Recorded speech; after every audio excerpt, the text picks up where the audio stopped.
نحمده ونصلي ونسلم على رسوله الكريم. أما بعد، أعوذ بالله من الشيطان الرجيم. بسم الله الرحمن الرحيم.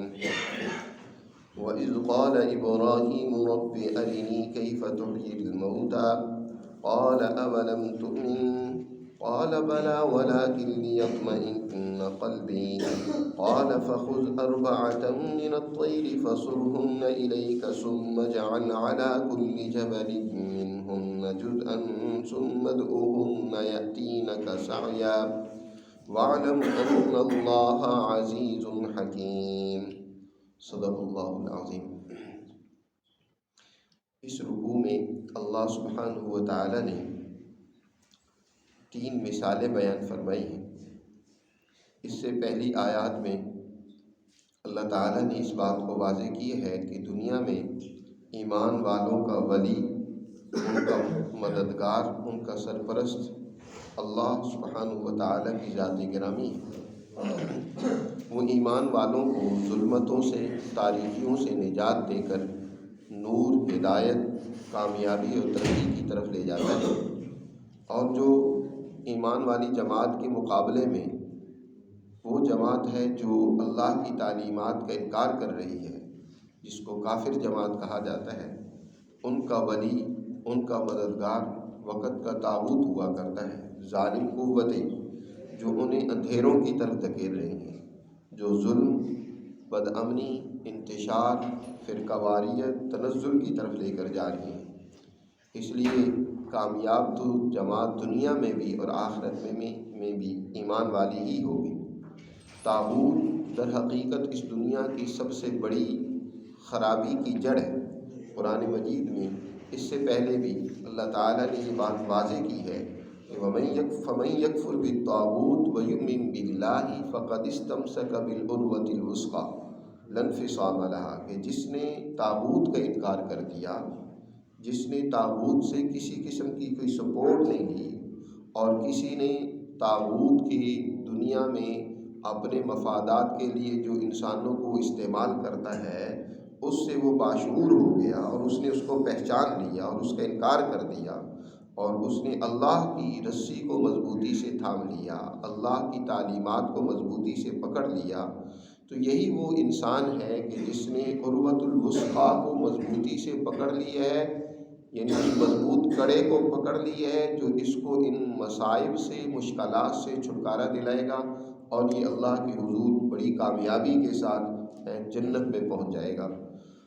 تو اب طاغوت کی مثالیں بیان فرمائی ہیں. پہلی مثال میں طاغوت کون ہے؟ وقت کا نمرود ہے، اور ان کے مقابلے میں حضرت ابراہیم علیہ السلام ہے. تو نمرود نے کس طریقے سے وہاں قوم کو گمراہ کر رکھا ہے، اس کی مثال کے اندر بڑی تفصیل کے ساتھ وضاحت ہوئی ہے. پھر دوسری مثال میں اللہ تعالیٰ نے ایک اور طاغوت کی مثال بیان فرمائی ہے. حضرت ابراہیم علیہ السلام کے بعد، بلکہ حضرت موسیٰ علیہ السلام کے بھی بعد، حضرت عزیر علیہ السلام کے زمانہ میں طاغوت ہے بخت نصر، جس نے سرزمین شام کو تہس و نیس کر دیا، ہیکل سلیمانی کو توڑ دیا، وہاں ہزاروں بنی اسرائیلیوں کا اس نے قتل کیا اور ہزاروں ہی کی تعداد میں انہیں گرفتار کر کے اپنے ساتھ لے لیا. اب یہ علاقہ اس نے بالکل ویران کر دیا. قرآن مجید نے مثال میں بیان فرمایا کہ حضرت عزیر نے جب اس علاقے کو دیکھا تو اس کی حالت یہ تھی کہ وَهِيَ خَاوِيَةٌ عَلَىٰ عُرُوشِهَا،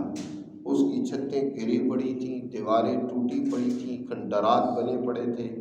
لگتا نہیں تھا کہ یہاں کوئی دوبارہ آبادی ہوگی. لیکن اللہ تعالیٰ نے 100 سال کے اندر اس جماعت کے اندر، کیونکہ فکر موجود تھی، بنی اسرائیل کی جماعت بکھر گئے تھے، کوئی کہیں کسی علاقے میں چلا گیا تھا، کوئی کہیں اپنی جان بچانے کے لیے نکل گیا تھا،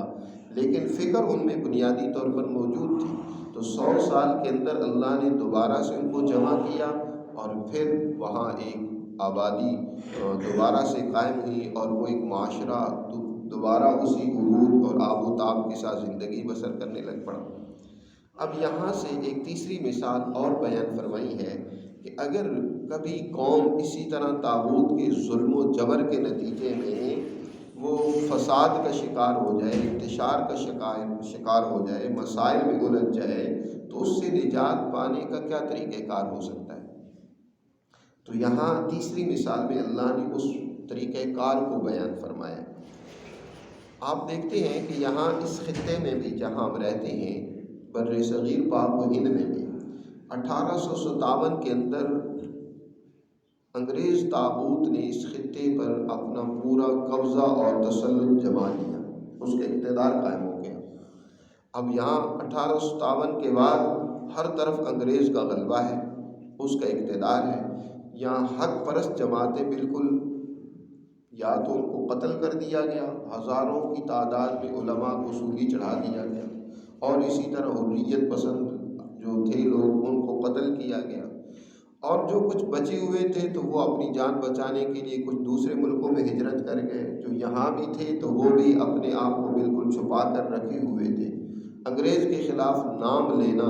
بچوں کو مائیں ڈرایا کرتی تھی کہ خبردار انگریز یہاں موجود ہے، اس اونچی آواز نہیں نکالنی، اس قدر اس کا ظلم تھا۔ لیکن کیونکہ ایک اللہ کے کلام کو سمجھنے والی، جاننے والی ایک جماعت موجود تھی، چاہے مقدار میں تھوڑی ہی تھی، چاہے وہ چھپے ہوئے تھے، چاہے وہ دوسرے ملکوں میں چلے گئے، لیکن جب دوبارہ جمع ہوئے تو اللہ نے 100 سال کے اندر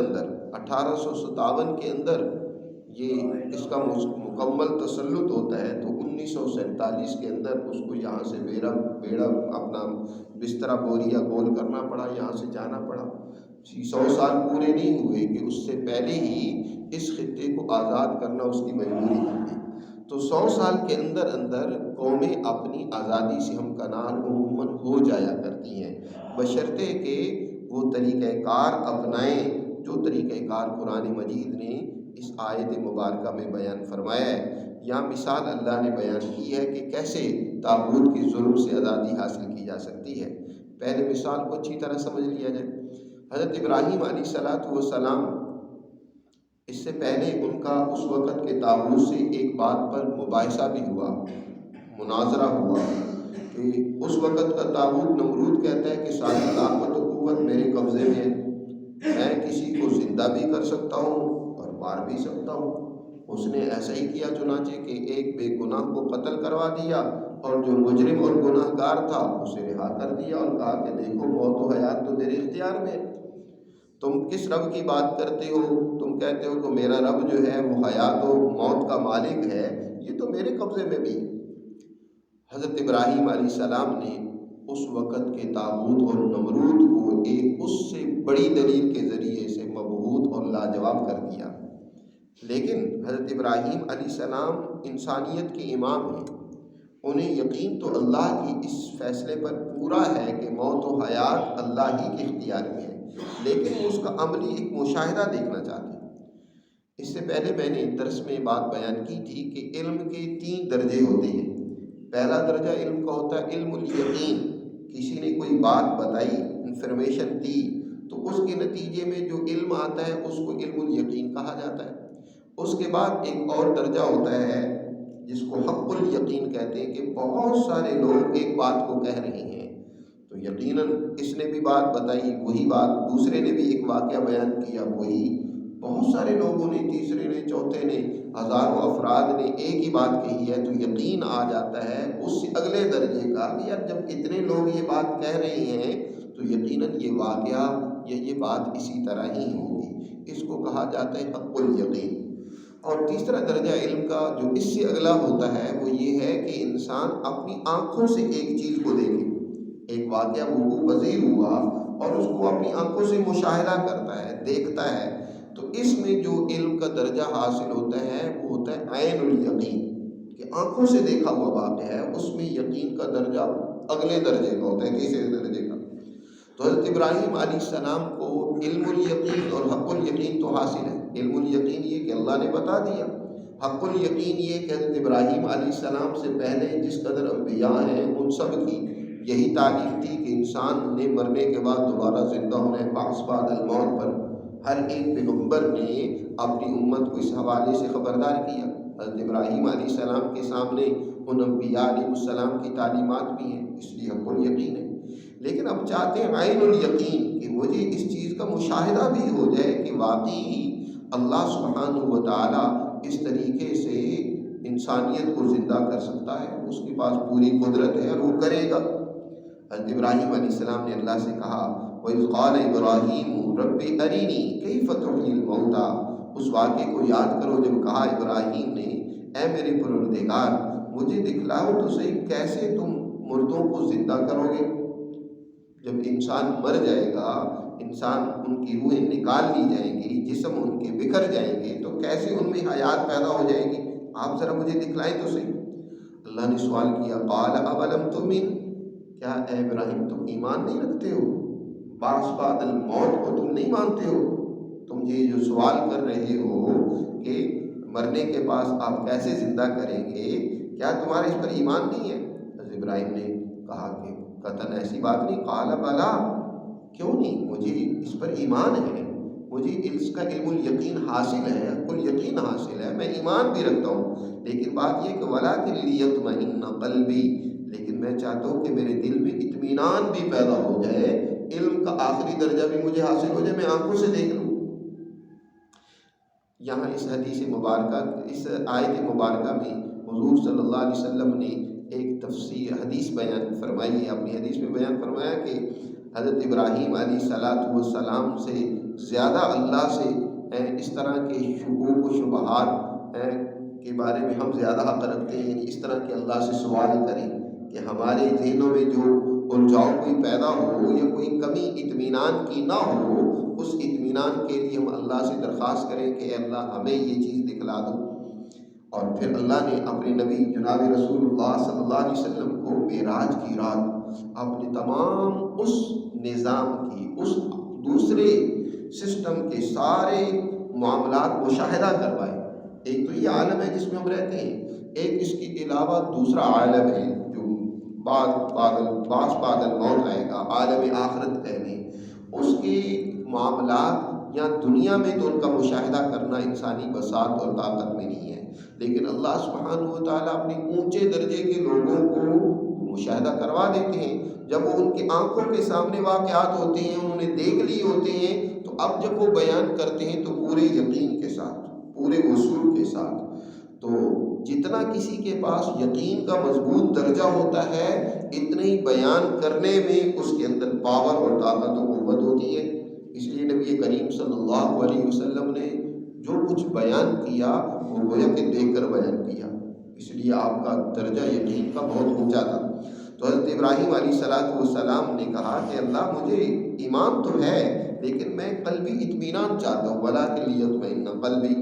تو اللہ تعالیٰ نے فرمایا اچھا ابراہیم ایسا کرو۔ اصل میں ایک طرف تو حضرت ابراہیم کو اطمینان دلانا مقصود تھا، دوسری طرف طریقہ بتانا مقصود تھا کہ جب قومیں کسی طاغوت کے زیر اثر تباہی و بربادی میں چلی جائیں، زوال میں چلی جائیں، تو اس وقت زوال سے نکالنے کا طریقہ بھی یہی ہے۔ چنانچہ حضرت ابراہیم علیہ السلام کو فرمایا کہ تم 4 پرندے لو، فخذ 4 من الطیر، لے لو تم 4 پرندے، طیر پرندے کو کہتے ہیں، 4 من الطیر، 4 قسم کے پرندے لے لو، جن میں بعض مفسرین کہتے ہیں کہ ایک مور تھا، کبوتر تھا، مرغ تھا اور ایک کوا تھا، 4 قسم کے پرندے مختلف خصوصیات کے مالک، ان کو لے لو اور فصرہن الیک، ان کو اپنے سے تم مانوس کر لو۔ سرہن الیک، اس کے ایک معنی تو یہی ہے کہ ان کو اپنے سے مانوس کر لو، ہلا لو، یعنی ان کو دانہ چگاؤ اور ان کو اپنے سے، جیسے کہ کبوتر کو لوگ جو پالنے والے ہیں جب ان کو چگاتے ہیں تو مالک سے ان کی بڑی مناسبت ہو جاتی ہے، اسی طرح جو ہے کوے کو بھی اپنے سے مانوس کر لو، اور اسی طرح مرغ کو بھی، دیگر اور اس کو مور کو بھی اپنے سے مانوس کر لو، یعنی ان کو تربیت ایسی دو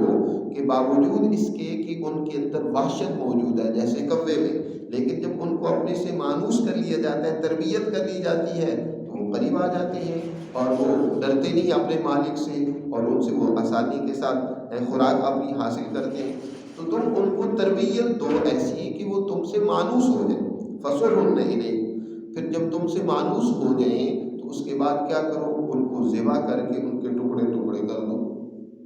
ٹکڑے کر کے ہر ایک کے ٹکڑے ملا کر مختلف 4 پہاڑوں پر رکھ دو۔ حضرت ابراہیم علیہ السلام کے ارد گرد 4 سمتیں اور 4 پہاڑ تھے۔ فرمایا ثم اجعل علی کل جبل منہن جزءا، پھر بنا دو ہر پہاڑ پر ان میں سے ایک جز، ایک حصہ، ہر پہاڑ پر اس کا ایک ٹکڑا رکھ دو، اور پھر اس کے بعد ثم ادعوہن، تم ان کو بلاؤ، یأتینک سعیا، وہ تمہاری طرف دوڑتے ہوئے آئیں گے۔ چنانچہ حضرت ابراہیم نے ایسا ہی کیا اور ویسا ہی ہوا کہ ان کو ذبح کرنے کے بعد ان کے مختلف پہاڑوں پر ٹکڑے رکھ دیے۔ اس کے بعد حضرت ابراہیم علیہ السلام نے ہر ایک پرندے کو آواز دی،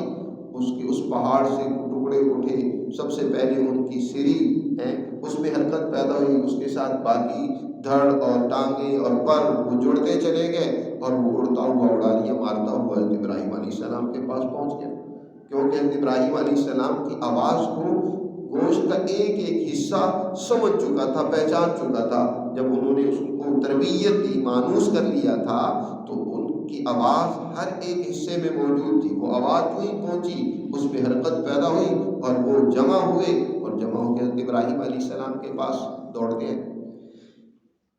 جیسے ایک پرندے کو اگر ایک مالک اپنے سے مانوس کر لیتا ہے تو اس کے اندر ایک کشش ہوتی ہے، اس کی ایک ایک جز کے اندر اپنے مالک کی طرف کشش ہوتی ہے۔ اللہ سبحانہ و تعالی جس نے ان انسانوں کو پیدا کیا ہے اور جس نے اس انسان کے اندر اپنی ایک نور کی، اپنی ایک تجلی کی چپ بھی لگا دی ہے جس کو روح کہا جاتا ہے، اس روح کی کشش جو پورے بدن کے ایک ایک حصے میں سرایت کی ہوئی ہے، جو در حقیقت اللہ کی آواز ہے اس بدن کے اندر، کل قیامت کے دن جب اللہ ان بندوں کو بلائے گا اپنی طرف، تو کیا یہ بندے چاہے ان کے یہ گوشت پوشت، یہ ان کے جسم کے حصے کہیں بھی بکھرے پڑے ہوئے ہوں گے کہ تو صحیح ہے، چاہے ان کی حالت کچھ بدل جائے، یہی زیادہ سے زیادہ یہ ہو سکتا ہے نا کہ ایک حالت سے دوسری حالت میں کنورٹ ہو جائیں گے، لیکن یہ تو نہیں ہوگا کہ چیز ختم ہو جائے۔ اس کائنات میں جو چیز وجود میں آ جاتی ہے اس کے لیے ختم ہونا نہیں ہوتا، وہ فنا نہیں ہو جاتی، وہ دوسری حالت میں زیادہ سے زیادہ کنورٹ ہو جاتی ہے۔ آپ جو غذا کھاتے ہیں تو کیا مطلب ہے وہ غذا کھانے کے بعد ختم ہو گئی؟ نہیں، اس غذا نے ایک نئی حالت کو اختیار کر لی ہے، ایک نئی حالت میں تبدیل ہو گئی، ختم نہیں ہوئی۔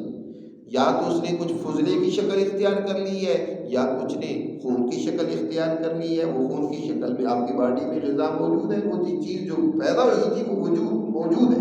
اسی طرح ہمارا بدن وہ کسی اور حالت میں تبدیل ہو سکتا ہے لیکن موجود رہے گا۔ اس کائنات کے اندر اس کا ذرہ ذرہ، اس کے سیلز موجود ہوں گے، تو جب اس کا مالک ان کو آواز دے گا تو جہاں کے ذرے موجود ہوں گے سارے اٹھیں گے اور جمع ہوں گے، اور اس طریقے سے اللہ کے حضور حاضر ہو جائیں گے اور ان میں حیات پیدا ہو جائے گی۔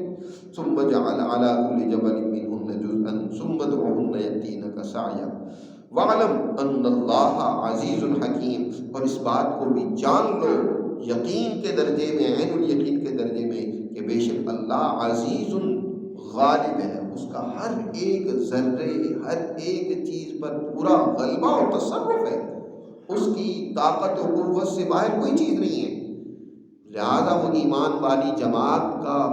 ولی بھی ہے، انہیں اگر مشکلات پیش آ جائیں، وہ زوال میں چلی جائیں، تو ان زوال سے نکلنے کا طریقہ یہ ہے، اور اللہ نکالنے کی پوری قدرت رکھتا ہے، طریقہ یہی ہے کہ جب بھی قوم زوال میں چلی جائے تو اس قوم کے اندر ایک تربیت یافتہ جماعت پیدا ہو جائے۔ جب بھی کسی زوال پذیر قوم کے اندر ایک تربیت یافتہ ٹیم اور تنظیم تیار ہو جائے تو وہ اس پوری قوم کو زوال سے نکال لیتی ہے۔ جیسے نبی کریم صلی اللہ علیہ وسلم تشریف لائے، پوری دنیا زوال میں چلی گئی، اور پوری دنیا اس وقت قیامت کا نمونہ بنی ہوئی ہے کہ قیامت ہے، ہر طرف ظلم ہی ظلم، فساد ہی فساد ہے۔ قرآن مجید کہتا ہے ظہر الفساد فی البر والبحر، بر و بحر فساد سے بھر چکے ہیں۔ کیسر و کسریٰ کا ظلم الگ ہے، اور کیسر و کسریٰ کی صورت میں طاغوت نے دنیا میں الگ ظلم قائم کر رکھا ہے۔ عرب کے اندر ابو جہل جیسا طاغوت الگ مسلط ہے اور اس نے ظلم الگ قائم کر رکھا ہے۔ لیکن نبی کریم صلی اللہ علیہ وسلم نے ان میں سے جو لوگ ذرا سنجیدہ تھے، جن کے اندر صلاحیت موجود تھی، انہوں نے اپنے ضمیر کو ابھی ختم نہیں کیا تھا، ان کی تربیت کر کے ان کو اپنے سے ملا لیا، انہیں مانوس کر لیا اپنے سے۔ حضور نے ان کو ایسی تربیت دی کہ ان کو اپنے سے مانوس کر لیا۔ اب اس جماعت کے ذریعے سے آپ صلی اللہ علیہ وسلم نے دنیا کے طاغوت کو شکست دے دی، عرب کے طاغوت کو بھی شکست دے دی، عجم کے طاغوت کو بھی شکست دے دی اس جماعت نے۔ تو آج بھی امت کے لیے یہی نمونہ ہے کہ وہ جب کسی طاغوت کے زیر اثر زوال میں چلے جائیں تو وہاں سے سنجیدہ، یعنی جیسے وہ 4 پرندے لیے حضرت ابراہیم علیہ السلام نے، سارے پرندوں کو اکٹھا نہیں کیا، 4 پرندوں کو اکٹھا کیا، ان کو اپنے سے مانوس کیا۔ تو جو باصلاحیت نوجوان ہیں ان کو تربیت دی جائے، ان کو تعلیم دی جائے، ان کو شعور دیا جائے کہ کیسے ہم اپنے مسائل سے نکل سکتے ہیں، تو ان تنظیم اور جماعت تیار ہو جو باصلاحیت ہو، تربیت یافتہ ہو، یہ بہت ضروری ہے۔ جب تک ٹیم تیار نہ ہو تو آپ بے شک جتنا چاہے زور شور مچاتے رہیں، کبھی قوم زوال سے نہیں نکل سکتی۔ اب یہاں جتنی باتیں کرنے والی پارٹیاں موجود ہیں اس وقت، چاہے وہ سیاسی ہو، چاہے مذہبی ہو، چاہے دونوں کی مرکب ہو، سیاسی اور مذہبی جماعتیں ہوں، لیکن اگر تنظیم نہیں ہے، تربیت نہیں ہے، اپنے سے ورکر کو مانوس نہیں کیا، ان کو تربیت نہیں دی ہے، تو کبھی بھی کوئی تبدیلی نہیں آ سکتی۔ وہ تو تم خود ڈکٹیٹر بن کر کیا ہے اپنے مفادات کے لیے باتیں کر رہے ہیں۔ جب تک ٹیم تیار نہ ہو، تربیت یافتہ ٹیم جو ان تمام مسائل کو حل کرنے کی صلاحیت رکھتی ہو، پھر کیسے بھائی تم نے اگر کوئی تبدیلی لے بھی آئے، تو یاد رکھو تخریب کے بعد تعمیر بہت زیادہ ضروری ہوتی ہے، اور تعمیر کے لیے تربیت یافتہ ٹیم ہونا ضروری ہوتی ہے۔ جی، تو قرآن نے گویا یہ بات بھی سمجھا دی۔ تو ثم ادعوہن یأتینک سعیا واعلم ان اللہ عزیز حکیم، اور جان لو کہ بے شک اللہ غالب بھی ہے، حکمت والا بھی ہے۔ وہ حکمت و دانائی کی تعلیم دے رہا ہے، حکمت کی اصول تمہیں سمجھا رہا ہے کہ یہ حکمت ہے، اس کے ذریعے سے تم اپنی مشکلات کو حل کر سکتے ہو۔ اللہ ہمیں سمجھ نصیب فرمائے اور قرآن پر عمل کی توفیق